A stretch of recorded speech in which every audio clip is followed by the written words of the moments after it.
Welcome to Community Viewpoint. I'm your host tonight, Maria Hurst, and I'm joined by the lovely Donna Lamb. Hello. And John is busy tonight, but he will be back with us next week with some cool tidbits, I'm sure.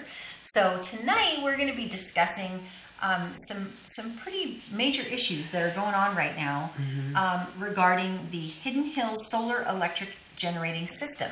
So I'm going to turn to Donna and ask, what is that? What is that? Yeah. and where is it? And let's start with that. There. Yes. Okay. So where it is along the Tacoma Highway, just on the other side of the state line. So it's actually located in California, but right up against the Nevada border. Okay. So it is in the south end of our valley, and it's fairly large. It's going to encompass, I think, 3,000 acres altogether, that's pretty big. That's significant. It is significant, and the other significant thing visually about it is that there will be 2 towers, and they will each be 750 feet. So that's like approaching the size of the what's that tower over in Las Vegas? Stratosphere. Oh, wow. Yeah, okay. It's approaching the size of the Stratosphere, not quite as big, but pretty close. So those will probably, in all probability, be visible for us up here, yeah. And what is the actual town that it's located in? It's in an area that's called Charleston View, and there are some residents out there, but it's mostly desert. Okay. And it's the Hidden Hills Project. There's on the Nevada side, there was a place called Hidden Hills many years ago that's pretty much a ghost town now. Okay. But like a little mining town? Yeah, it was like a little mining town, and it was, like I say, many, many years ago, so around the turn of the century. You can probably find it in one of the books that are written about there. Oh, I'm sure, Hidden Hills, yeah. They actually didn't do any mining out there, but there was an attorney from Las Vegas who assembled 1,400 acres on the Nevada side, 12,000 acres on the California side. Okay. So it's within the 12,000 acres that this will be located. Okay. So. And Tacoma and Shoshone, we talk about that area a lot on the show because really they are part of the community. They do all their shopping here. They're guests from out of town. Either if they don't stay there, they stay here. I mean, they're our community.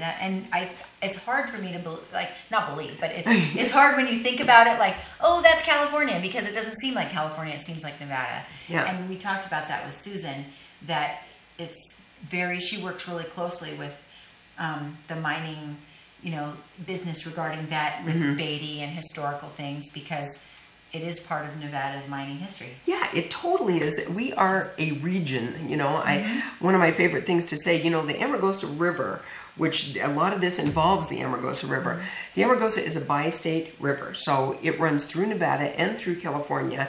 And basically, what I like to say is that the river does not observe state or county lines. Yes. Neither should we. This is a regional issue. It's not just a California issue or just a Nevada issue. It's the region, and we're all in this boat together. So So we better be working together. So this the meeting. I like that, by the way. Thank you. This Hidden Hills plant. Now, where? I mean, we're probably going to get to that actually, but. Yeah. What demographic area will this power that's generated cover? Oh, it's going to California. Okay. Like most power generated around here, because California's got a big push on to get so much renewable, Okay. So the power purchase agreements are pretty much, I think this one was a PG&E power purchase agreement is what they're working on. So it will go to California for sure. Okay, but will it cover Tacoma at all? No, and that's one of the things that was brought up at the meeting is that, why not spread a little power around here? Right. And, they're taking... It's right next to the source. Yeah. Your lights will go on real quick. Really. Well, there was a meeting. The reason we're here tonight talking about this is because there was a meeting last Thursday on November 3rd in the Tacoma Community Center. And it was a hearing so that people could come in and testify about how they felt about, the issues regarding this power plant going in. And there's really quite a few issues. I mean, they're as far-reaching as burrowing owls and, tortoises and, the species that are located there and how it's going to affect all of that. Well, that's significant because there is so many species in that region. Yeah.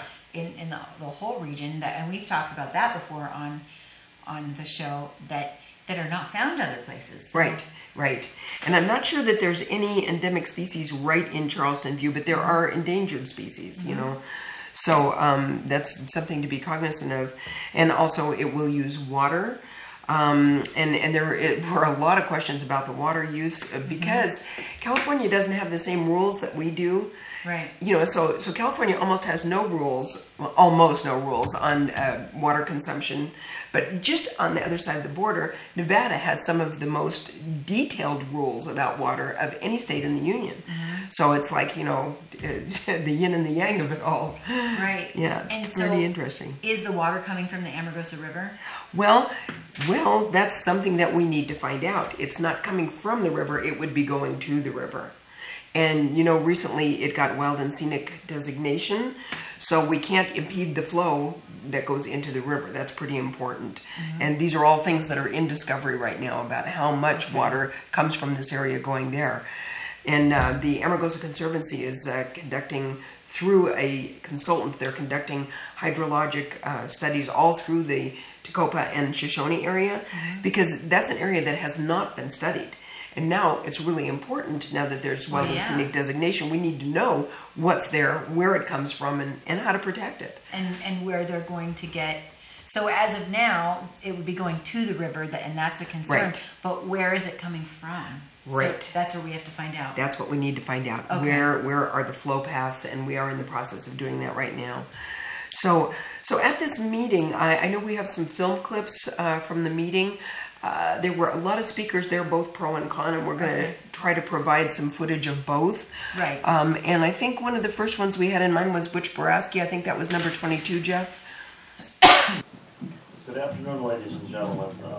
Thank you for allowing me to come in front of you today to testify. I have a little different slant on this than most people in the room. I am very pro-solar. And we all know that there's going to be a lot of it in southern Nevada and in California. The mitigation issue on the water can be easily done.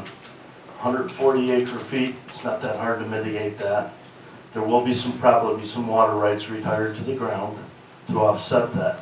My biggest concern is jobs. And if we don't start getting some jobs for the people that live within 100 miles of here, there isn't going to be anybody here to support anything. And that's the biggest issue. Right now the federal government is taking away jobs at a record pace. They're spending money they don't have. Some of these solar projects will help offset that. And I've looked very carefully at this project, and I think it's a viable project, and I encourage you to continue on and hopefully approve this in the near future and put some people to work. Thank you. Thank you. Thank you for being here. Okay, that was Commissioner Boraski, and he was talking about some of the more positive impacts, possibly jobs.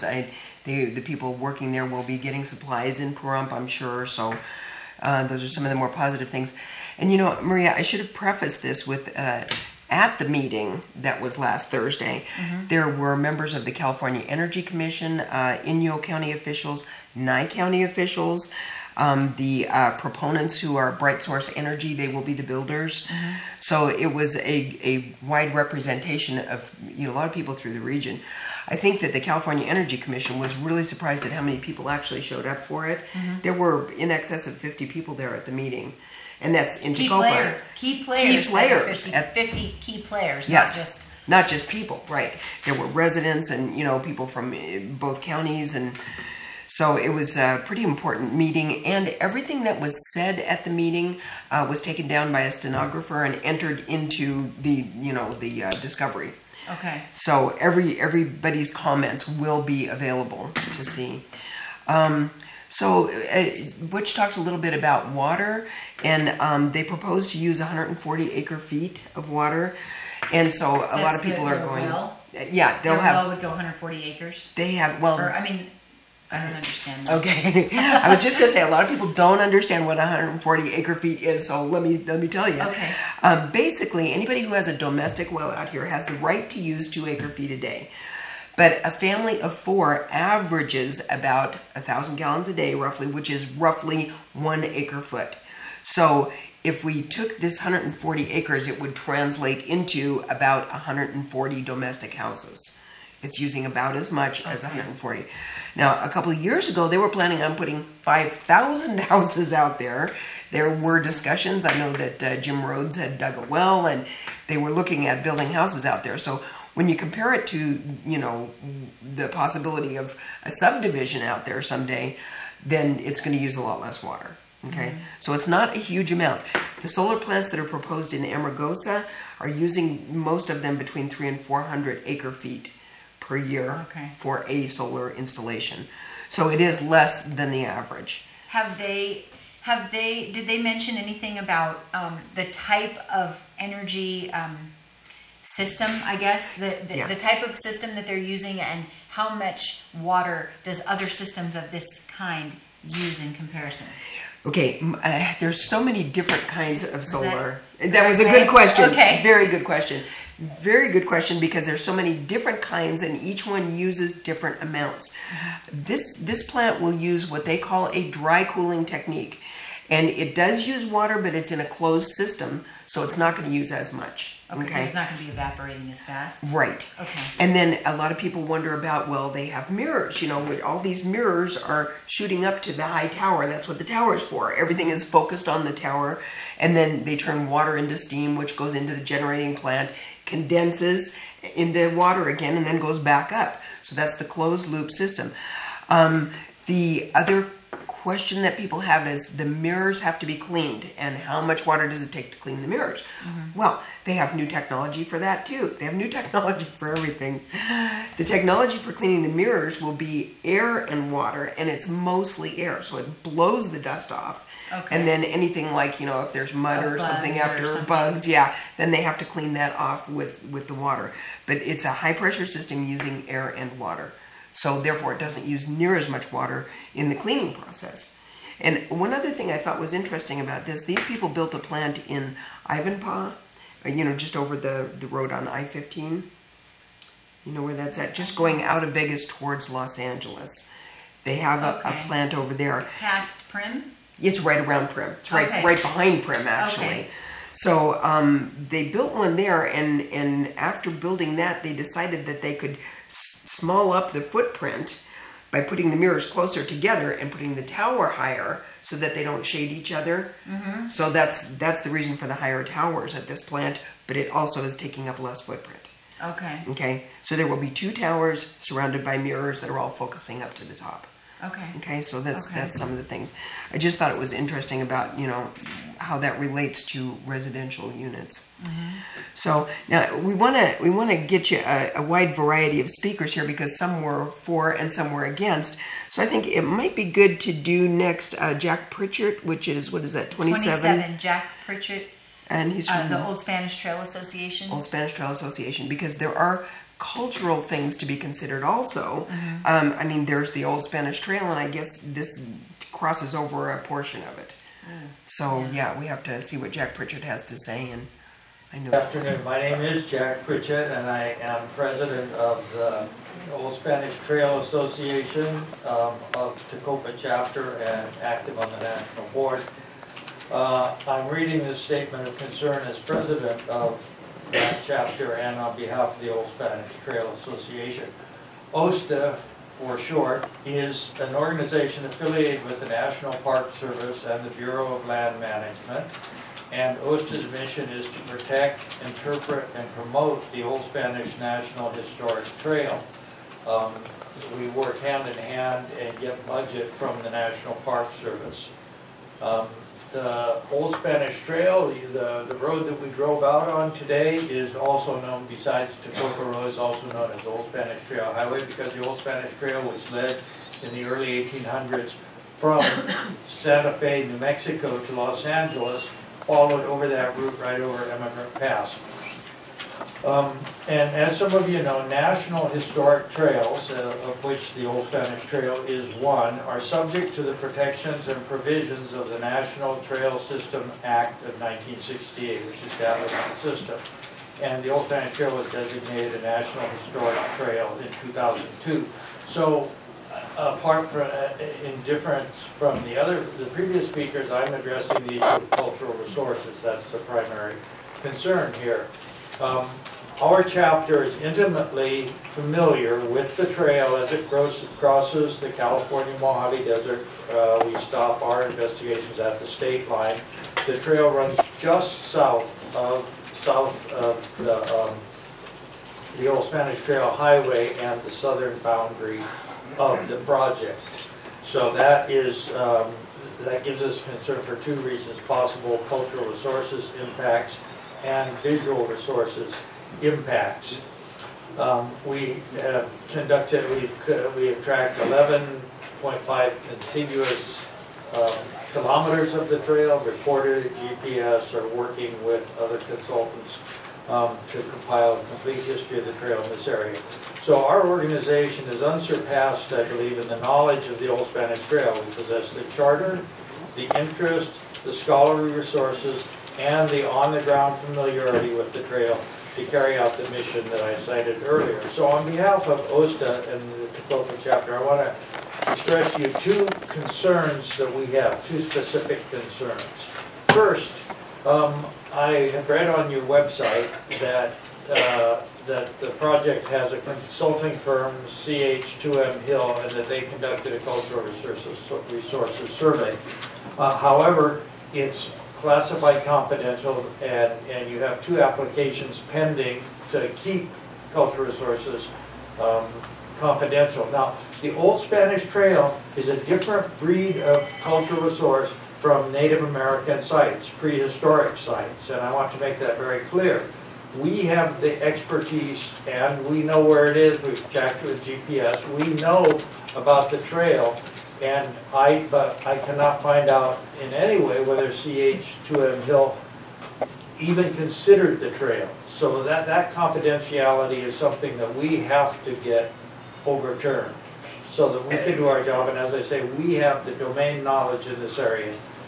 People come to us for this information.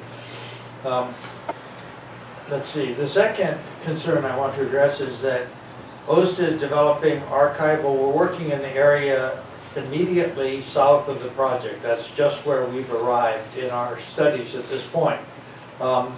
We are developing archival and field survey evidence that there did exist alternative routes of the Old Spanish Trail leading to and from Stump Springs, Hidden Hills Spring, and Brown Springs. Those are ones in Nevada just across the property. So to reach those from where we found the trail, you would be going across the project. We're working on that, but I want to get that on the record now. And by the way, my statement, I'd like to read into the record. So those are our concerns, to register those at this meeting, and we're available to consult with project personnel or your staff. Let me now turn to a slightly separate issue, and I'll get out of here.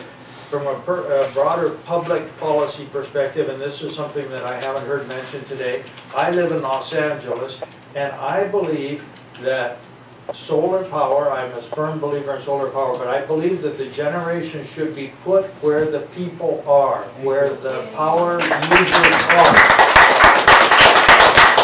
We have hundreds of acres of large industrial buildings in the south part of the city of Los Angeles. There are public buildings, there are trucking warehouses, produce markets that could do, it obviates the need for building transmission lines.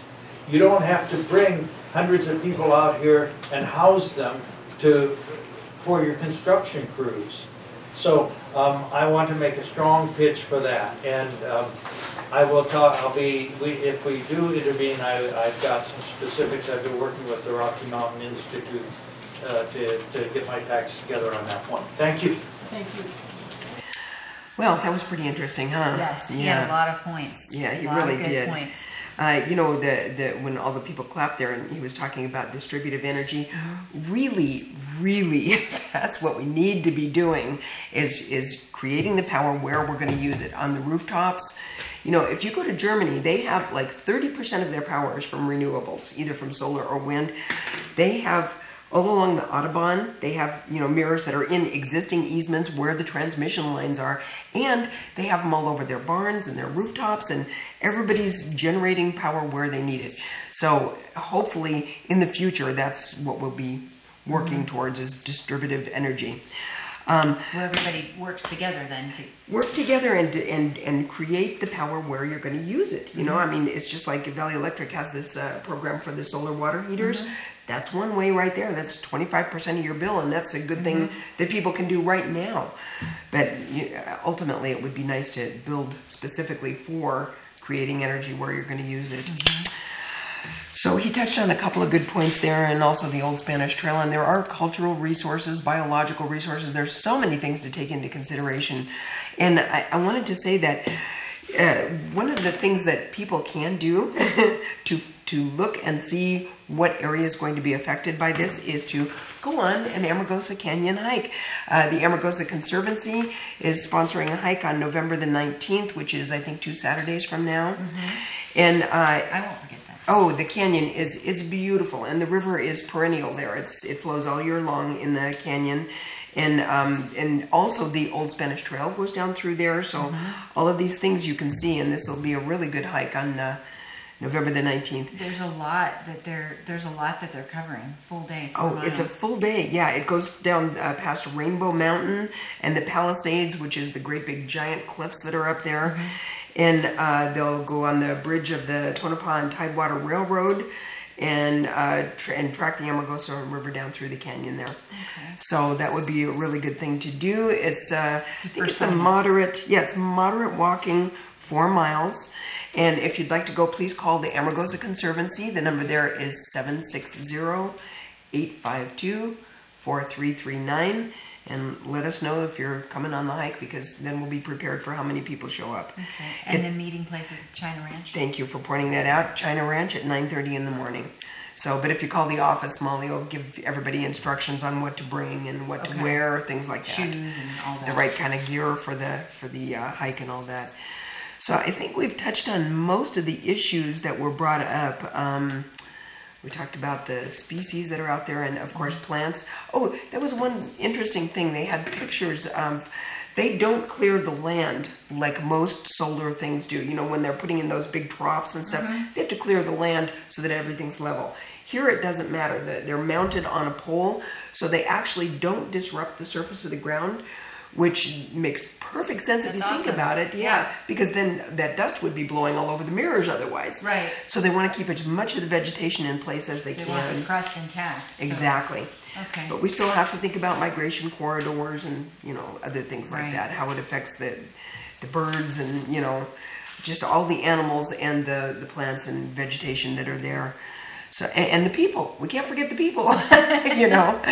But I do have to say that there were several people there that live in the area, and I didn't hear anybody speak against it. You know, they just had questions about what kind of fencing is going to be around it, you know, what are the protections, you know, and things like that. So it was really, it was an excellent meeting. And the other comment I wanted to make is that it seems as if they are really serious about taking everybody's concerns to heart. Not only the California Energy Commission, but also BrightSource. I mean, I saw their attorneys and stuff furiously writing notes when people were bringing up things that hadn't been brought up before. Another consideration is the night skies. We have fabulous views of the stars here. So if they are going to be, you know, having lights lit up at night, or if the machine that's cleaning has a lot of lights on it, it's going to disrupt the night sky vision. And so, and that's one of their draws for tourism, and that's a huge draw for Tecopa. Huge draw for Tecopa. I mean, they have, every time there's a new moon, they have star parties out there at the Tecopa Hot Springs Resort. And we don't want anything that's going to disrupt, because right now the mining is gone. It's gone. So the economy out there is tourist-based. So it's very important to protect the tourist-based economy, because if we didn't have that, boy, it'd be tough going out there. Oh yeah, it would. So. Also, we were talking. Oh, we have 2 minutes, but we were talking when we were showing the video that they're doing new studies. They are going to do new studies to make sure that the wildlife has been surveyed properly. Right, exactly, like the burrowing owls and things like that. And there will be ongoing. That's right. There will be ongoing studies, and especially where water is concerned, they will have to drill wells to monitor the water use. And I don't know if I mentioned, but there are actually 6 wells that they will be drawing from, 3 that they mainly draw from, and then 3 as backup. Okay. So, and of course, it's, you know, it's related to the sun. So if the sun doesn't shine, you know, they won't be making much power. There's also a natural gas line coming into the plant, and they can't use that to make power because that's not a renewable source. But if there's like little blips, they can use up to a certain percentage. They can use the power, the gas, to keep the plant running if it's real cloudy, you know, or something disrupts the sun. Okay. Or for like their personal office. Or for their personal offices, okay. Right, but it's got to be renewable energy in order to sell it on the grid to California. Okay. Okay, because that was a concern. But then if they bring a big pipeline, gas pipeline in, it's not that much further to Pahrump. That would be great. Yeah. Because it's expensive to heat your houses if you don't have electric. Yep. Yep. And we just have 1 minute, so we want to pick this up again so we can talk about more, because as the weeks come, I'm sure we're going to get more information. Yeah, we're going to hear more. Oh, and tomorrow night there's another meeting about the transmission lines at the library. I believe it's at 6 o'clock. Okay. So if anybody's interested, Pahrump Library. Okay, and that's on West Street. Yep. So if you're interested about the transmission lines, and they will have comments about the plant as well. I think we need to wrap it up. Thank you so much, Jeff. Thank you, Jeff, in the back, for keeping us on cue. Thank you so much. I always learn so much when Donna comes, because all your information is so good, and I like kind of being on the outside so I can ask intelligent questions. What the people want to know. So thank you so much. Oh, and my we'll pleasure. Have you back soon. All right. Can't wait. And we'll see John next week. Thank you so much. Have a good night.